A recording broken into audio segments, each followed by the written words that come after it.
guys, kakarating lang nung ating in-order na item and tara buksan na natin siya and tingnan natin kung ano meron dito.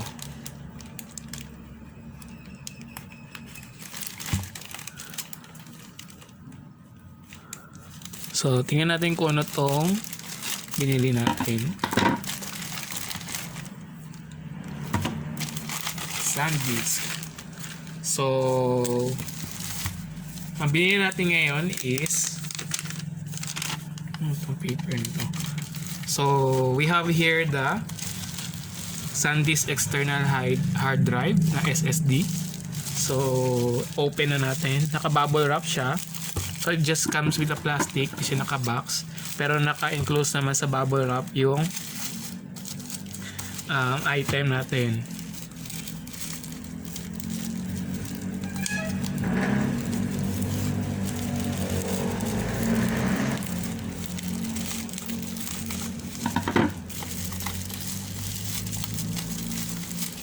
So there, ito yung ating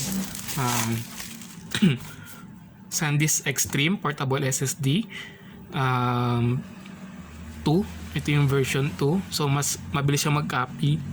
Yan, kung napansin nyo, up to ayan, read and write niya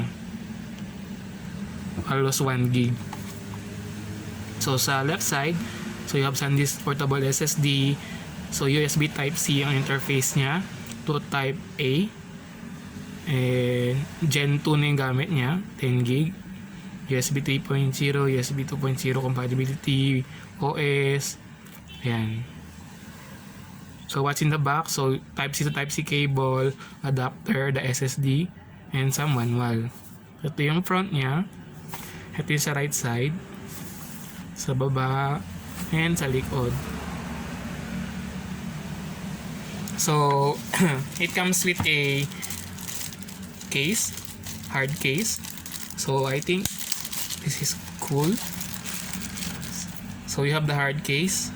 So the hard case has a matte finish, and matte finish siya. So I bought this one since I'm backing up my files, mga lumang files. So bala ko dito na siya ilagay. So let's open the box. So mayroon pa siyang seal dito.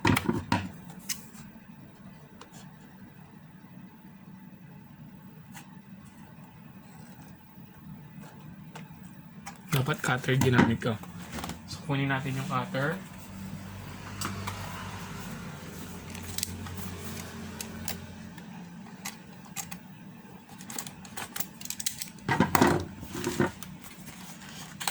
So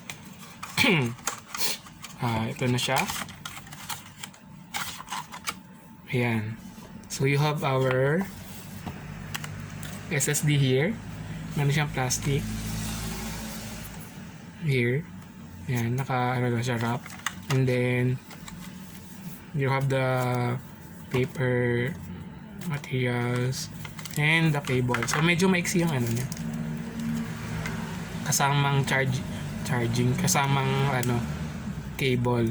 So the cable comes with an adapter. So Type-C to Type-C to. Ayan, as you can see, Type-C to Type-C siya. Ayan, ayaw mag-focus. Ayan, so Type-C to Type-C. Medyo maiksi lang yung adapter, ay yung cable. Then we have the adapter to USB Type A in case your laptop doesn't have the Type-C interface. So goods to. Mas mabilis kasi mag-transfer sa Type-C, so kaya ginawa ng Type-C to Type-C na rin yung cable. So here's the SSD. So magaan lang siya. So you have this texture here, plastic to, and then yung gilid niya is matte finish na rubberized. And then sa bottom you have the Type-C connect, kung saan nyo ko-connect yung Type-C interface niya. Ayan, sa likod pure rubberized matte finish. Ayan, so 500 gig yung binili natin. So ayan siya guys. So later, I will try to transfer file here. Lipat na dito. Then tignan natin yung speed.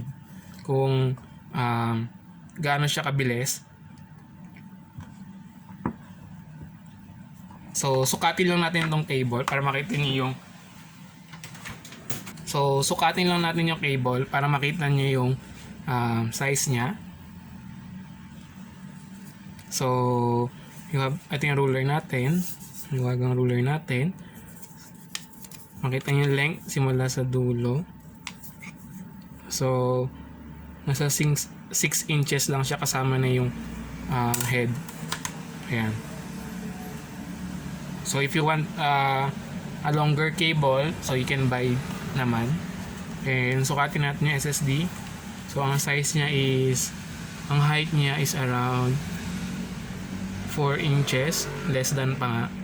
And then yung ano niya, lapad niya is almost 2 inch lang. So parang 4x2 siya.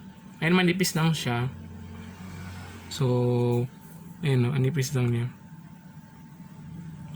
Wala pa siya sa half ng 1 inch. So less than 1 centimeter pa siya. Ayan. So ganun siya kanipis, and magaan lang din siya, guys.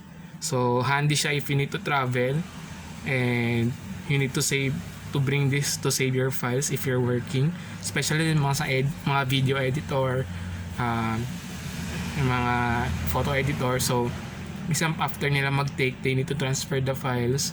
So mabilis lang, since high speed din siya, so mabilis mag-transfer ng files.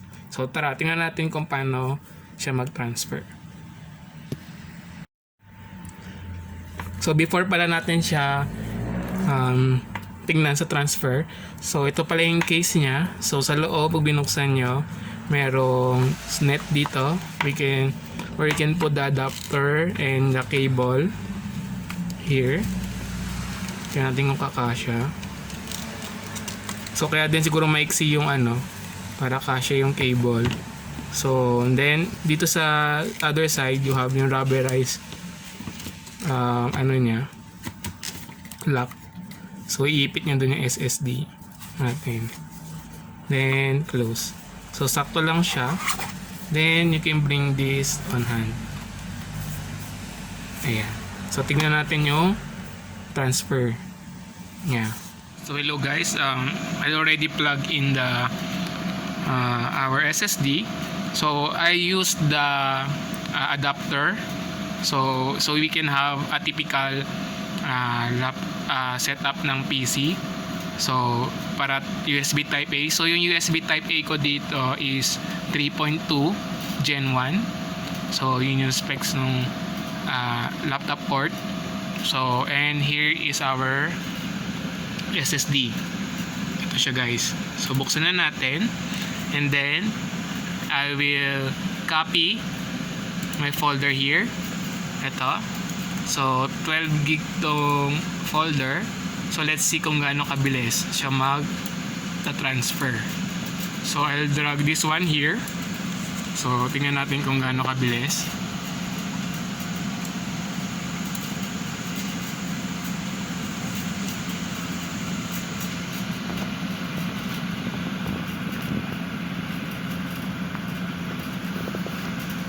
So less than a minute na naman.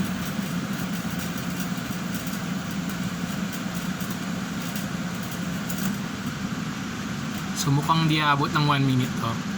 12 gig transferring.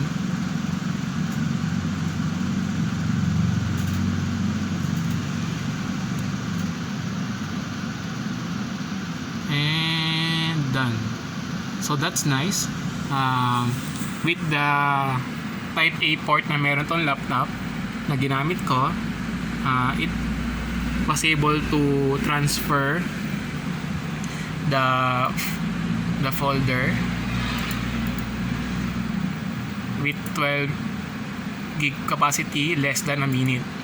So what more if I'm using the Type C interface? So yan guys, so ganon kabilis si version 2 ni SanDisk, and I'm very satisfied with this one. And now I will back up my files. So guys, if this video helped you in deciding if you're going to buy this, please don't forget to click the thumbs up, and lagi lang kayo sa comment section ng suggestion or question, and subscribe for my next video. So again, thank you guys for watching.